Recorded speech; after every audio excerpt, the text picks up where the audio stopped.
Walk Two Moons, Chapter 2. The Chickabiddy Starts a Story. It was after all the adventures of Phoebe that my grandparents came up with a plan to drive to Kentucky to Ohio, where they would pick me up, and then the three of us would drive 2,000 miles west to Lexington, Idaho. This is how I came to be locked in a car with them for nearly a week. It was not a trip that I was eager to take, but one that I had to take. Gramps had said, "We'll see the whole ding-dong country." Gram squeezed my cheeks and said, "This trip will give me a chance with my favorite Chickabiddy again." I am, by the way, their only Chickabiddy. My father said that Gram couldn't read maps worth a hill of beans, and that he was grateful that I had agreed to go along to help them find their way. I was only 13, and although I did have a way with maps, it was not really because of that skill that I was going. Nor was it to see the whole ding-dong country that Gram and Gramps were going. The real reasons were buried beneath piles and piles of unsaid things. Some of the real reasons were: 1. Gram and Gramps wanted to see Mama, who was resting peacefully in Lexington, Idaho. 2. Gram and Gramps knew that I wanted to see Mama, but that I was afraid to. 3. Dad wanted to be alone with the red-headed Margaret Cadaver. He had already seen Mama, and he had not taken me. Also, although this wasn't as important, Dad did not trust Gram and Gramps to behave themselves along the way, unless they had me with them. Dad said if they tried to go on their own, he would save everyone a lot of time and embarrassment by calling the police and having them arrested before they even left the driveway. It might sound a bit extreme for a man to call the police on his own tottering old parents, but when my grandparents got in a car, trouble just naturally followed them, like a frilly trailing behind a mare. My grandparents, Hiddle, were my father's parents, full up to the top of their heads with goodness and sweetness, and mixed in with all that goodness and sweetness was a large dash of peculiarity. This combination made them interesting to know, but you could never predict what they would do or say.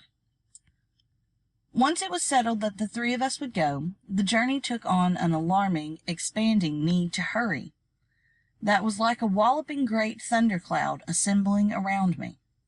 During the week before we left, the sound of the wind was hurry, hurry, hurry, and at night even silent darkness whispered rush, rush, rush.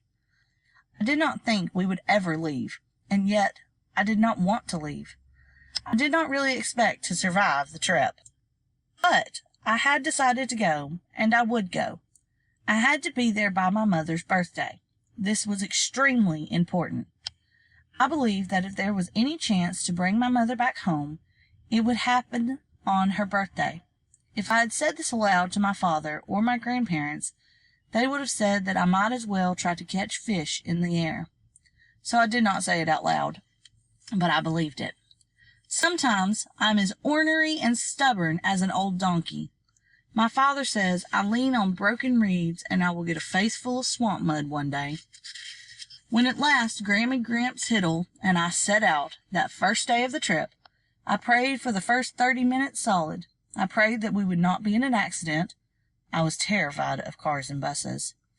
And that we would get there by my mother's birthday, 7 days away, and that we would bring her home.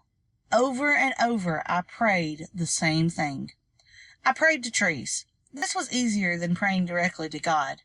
There was nearly always a tree nearby.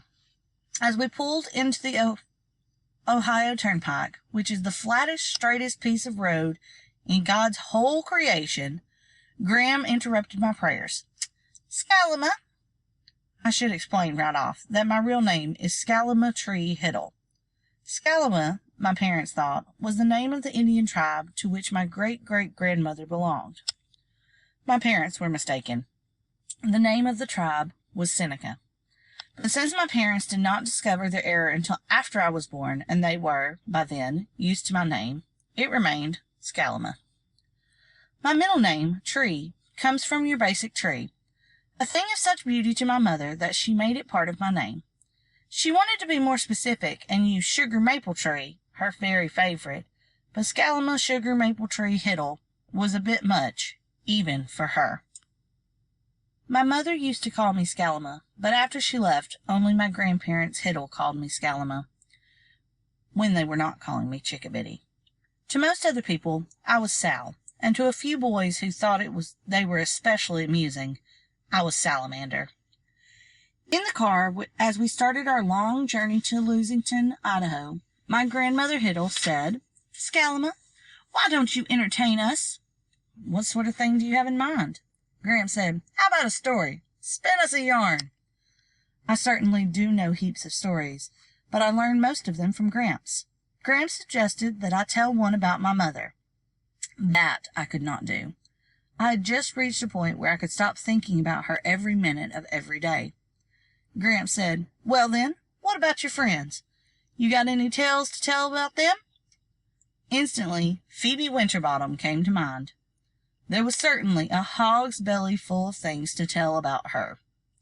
"I could tell you an extensively strange story," I warned. "Oh, good," Gramps said. "Delicious."